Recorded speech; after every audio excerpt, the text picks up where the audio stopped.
that was a moment where I felt, oh, this feels right to me somewhere in my bones.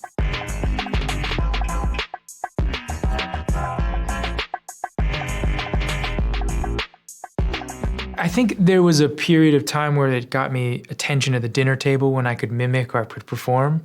And I went, oh, that's fun. I like that feeling of making people laugh. I was very young, probably 6 or something. And I played like the scarecrow in The Wizard of Oz.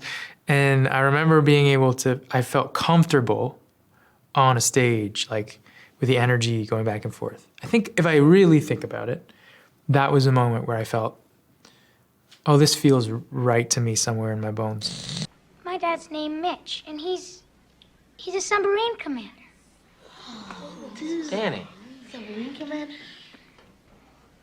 He works for WBLM radio. And then my sister was in a show when we were in high school, you know, high school production of, and I watched her and I thought, ooh, that would be fun to do. I think as a kid, you take it for granted. It's life, right?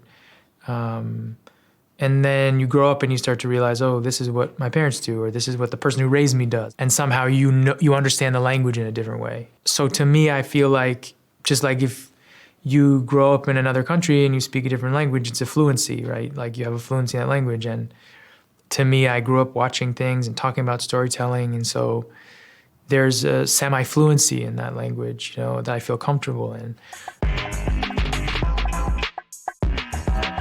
He has emotional problems. Oh, I have those too. What kind of emotional problems does your dad have? I met a new friend. Real or imaginary? You're a cop, Donnie. Imaginary. Well, Donnie Darko is a movie that comes back to me through people all the time. When I think about the cast of that movie, all the people in it and all the things they ended up doing and how incredible so many of them are, you know, at the time, we were just like having fun making this independent movie.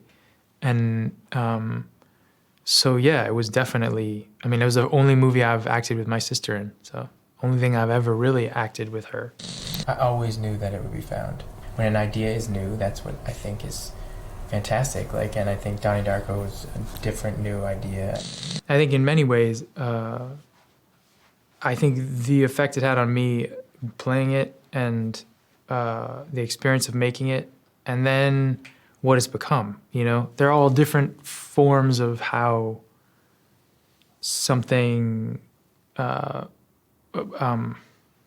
affects you as a performer. One is, I think, in doing it, and then sometimes is how it is responded to and how it affects other people.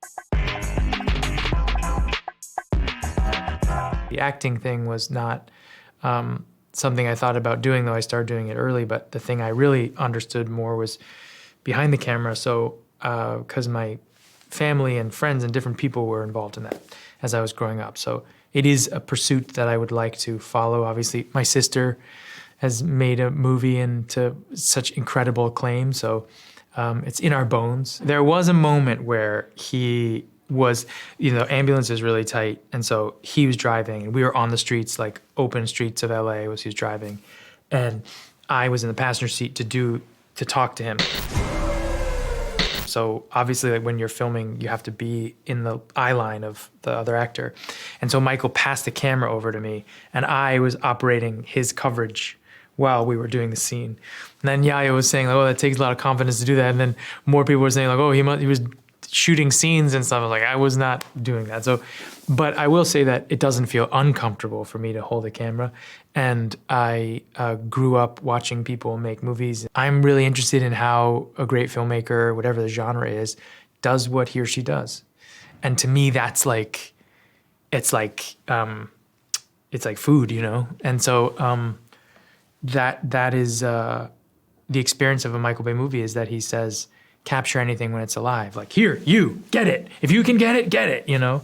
And it's inspiring to me.